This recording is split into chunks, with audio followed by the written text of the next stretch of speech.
Here we go on Matteo's garage. And then look, we're going to be painting them in 1 second.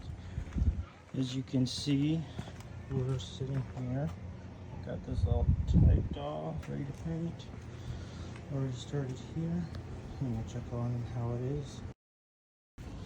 Alright, so we just got finished. Here's the end product.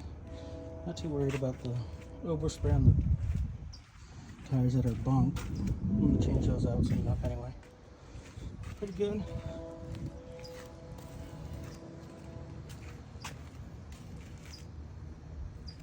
Cool.